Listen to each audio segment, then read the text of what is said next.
Hey, what's going on? It's your boy BT, and I came here to talk some boxing with the thousands of True School Sports subscribers. We got my pops. Morning. Good morning. Yes, good morning. Can you believe it's morning already? We're just in here. Waking up, speaking boxing before we even have a cup of coffee. That's it, just like that. Now, we made that video earlier about Jarrell Miller and Anthony Joshua, how he failed his drug test. You guys can go watch that here. I'll put the card in there for you guys. Right.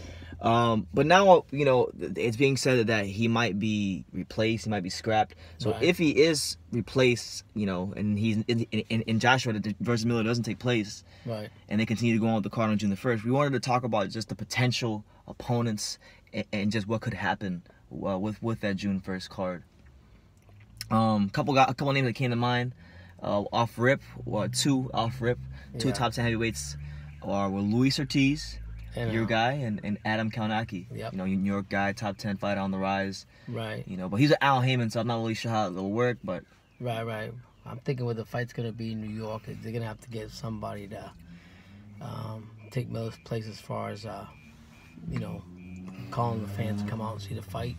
And a local guy like, what's the name? What's his name? Kaunaki? Yeah. Adam Kaunaki? Yeah, and people love him, and I think he could be the one, or it could be Luis Ortiz. Maybe it will be Luis Ortiz. We just don't know, but you know, those are like the initial options that came to mind. Or we also threw out there Trevor Bryant. Trevor Bryant, and the only reason Trevor Bryant I think would even be an option is because one, he's the WBA #1 contender. He's someone that, you know, I'm sure would take the fight. Right. I mean, obviously, his name value-wise, commercial value-wise, he doesn't have the name that Ortiz or these other guys have, but politically, that fight could make sense.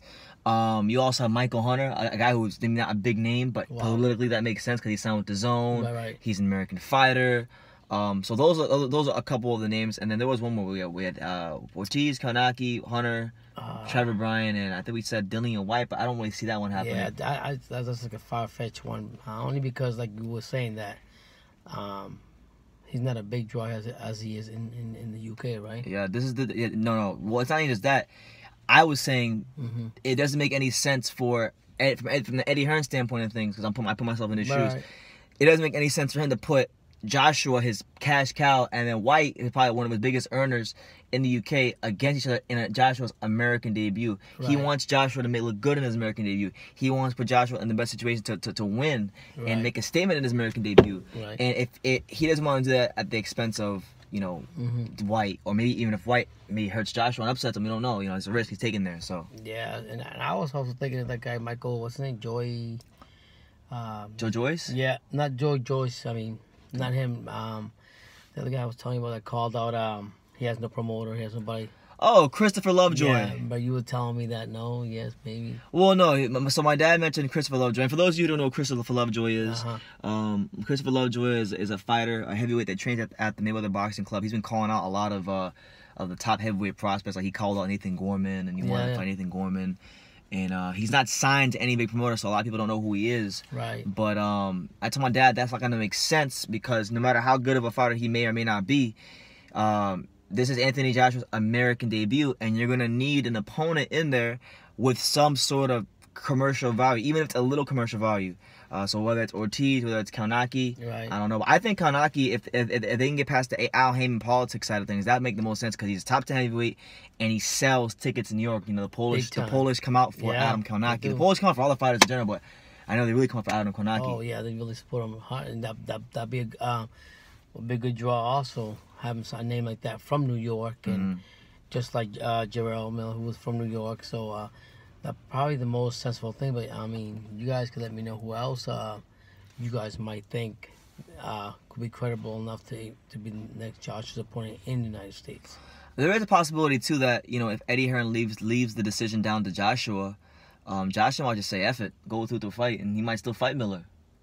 You know, I mean, now if this is Deontay Wilder and Al Heyman and DeBella, they would say, I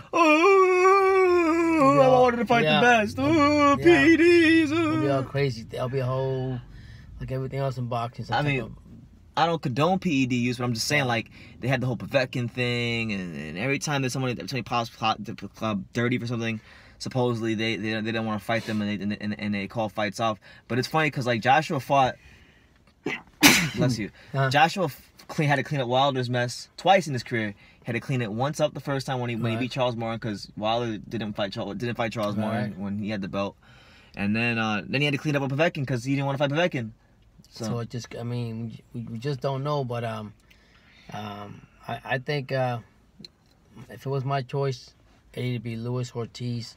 Probably more going lean towards the Polish heavyweight, because his draw he has in New York, and he's as a heavyweight. I wouldn't even. I didn't even. My wildest dream thought that guy could fight like that until I seen him in his last fight, and it really impressed me a lot. He stopped Jarrell Washington in 2 rounds. God, the same Jarrell Washington that was outboxing Wilder. Yeah. And went about 6-7 rounds with him. So I mean, that's my thing on that. So I think either him or Luis Ortiz, but I think the Polish guy first. Okay, so Adam Konaki. So once again, so our list of available names are as follows: Adam Konaki 1, Luis Ortiz 2. Yep. We have Trevor Bryan. Oh, that's 3. Yep. We have Michael Hunter 4. Mm-hmm. And who was 5? Well, Dillian White 5 maybe. Yeah. He's like a 1% chance. Yeah.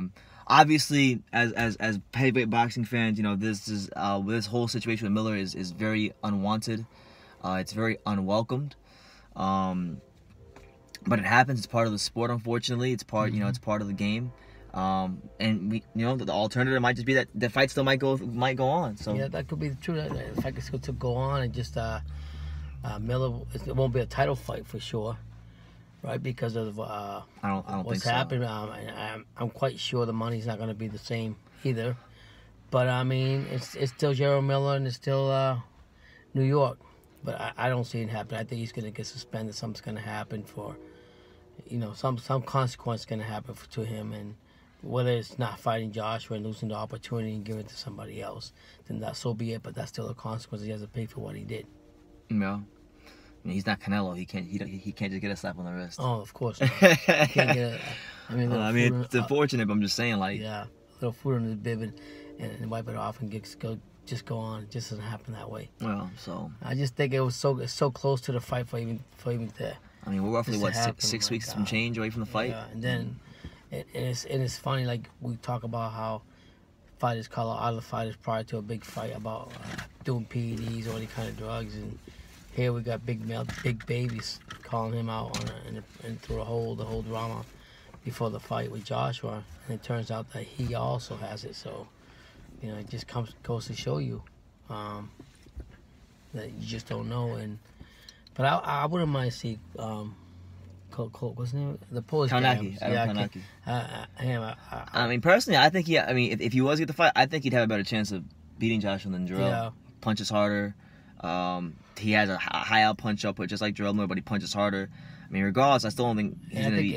age plays a big part. Even though I'm a big fan of Luis Ortiz, and I really want him to do well. I think you say he was 30 years old. Konaki was 30 years old. 30 on the dot. Just turned 30. And that's young. I mean, compared to who knows how old Luis.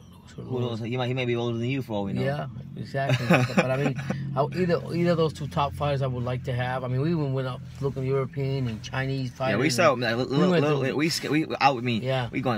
look at the whole top 15. Sergey Kuzmin, you asked about Ivan Ditchko, all these guys. I'm like, Dad, no. It's not happening. The first fight, it needs to be somebody with some commercial value to the name, and the only 2 names we came up with really were.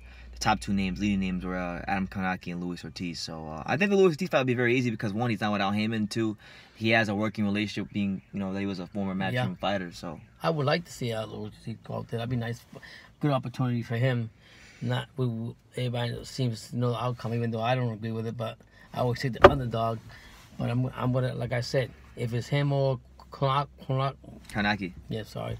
Then so be it. And, I mean, you guys give us your thoughts. Who you might think it might be? Who you think? Give us. I wouldn't mind it being Ortiz because it'd be hilarious to see if AJ beat him soundly. Yeah. It'd be hilarious to see what the Wilder fanboys would say. Oh my God, right? But then he might give Josh a better fight than probably Wilder would have given him. Because I mean, what is it? Bronze Bomb was just that one punch to mention. I'm not saying that Luis Ortiz is not like that, but you always told me that the last couple of years. If it was a couple of years back, Luis Ortiz was more prime and more skilled. 2015 Ortiz could probably beat a lot of these guys. Yeah. So yeah. So I mean, I also thought Andy Reese. Yeah, but he's fighting this weekend on the Bernardo Garcia undercard against Alexander Dimitrenko. Didn't he just come back to boxing or something? He was out for a while. Yeah, he had a bit of a layoff. Yeah, I thought that would have been, but then he told me that he's fighting. So everything's unfortunate for other opportunities to come in and take that position of Jarrell Miller. And that being said, well, we'll see what happens. Yeah, we'll definitely see what happens. But give us your thoughts. Let us know what you think. You think if it's somebody else or why you think it could be this one or that one. Who knows? You might be better. You might have right on the money. My drop name maybe glossed over. Yeah, I mean, the other guy you were talking about was Michael Hunter. Yeah, you thought is he real popular? I think. Well, it's not really that he's like extremely popular because he's really he hasn't had any significant fights in his career outside of the Usyk fight, which he lost. But I think he made his heavyweight debut last year against a nobody, and I think he won. And then now, politically, it makes sense because he's on DAZN. Right. He's a DAZN fighter. The fight will be on DAZN. And not even just that, like he stylistically, from a boxing standpoint, it's a fight where I think AJ will struggle to look good early on and have to really show that extra bit of quality to break him down and get him out of there. Because Hunter's he's a skill fighter, has a deep amateur pedigree, moves really well. So big test of that. Yeah, who knows, man? Hunter's skilled enough. I mean, I don't know if he's got the punching power, but he's skilled enough to give Joshua some real fits, I think. Well, I mean, sometimes not just the power. Power plays a big part, but if you have very skill and you score a lot of points and you stay away from that knockout power that your other opponent has, such as Joshua, then it could be a good fight. Yeah. You just don't know. Yeah. So there you have it. Just talking about the potential opponents should Jarrell Miller get swapped out for the June the 1st card. Right. It's still unfortunate news. We might see Jarrell later today, but I highly doubt it. Right. Yeah. I reached out to him in my last video. I'm probably gonna shoot him a text message here soon and see if he wants to do an interview or something. That'd be great. Clear it up, Oh. So yeah, y'all go tell Jarrell Miller on Instagram or something to go that the TSS wants to talk to him. Yeah, I mean, it'd be nice to just get some clarity from him, and maybe not even if at this moment he doesn't feel like speaking, but maybe in a day or two or whatever, just getting his point of view on everything, and even though he was wrong or he was right or whatever he felt or whatever the mistake was or whatever the case was, we hear it from the horse's mouth. There you go. So that's what it is. Latest follow up on that story. But it's your boy BT. You got my pops here. Let me know what you guys think in the comments down below. Take the time to subscribe, and like we say in every single video, you can love me or you can hate me. We just kiss from I'm the kid from Dania. You're from where? I'm a man from Dania now. Okay. All right. All right. Take care, guys. Take care, guys. Have a good day.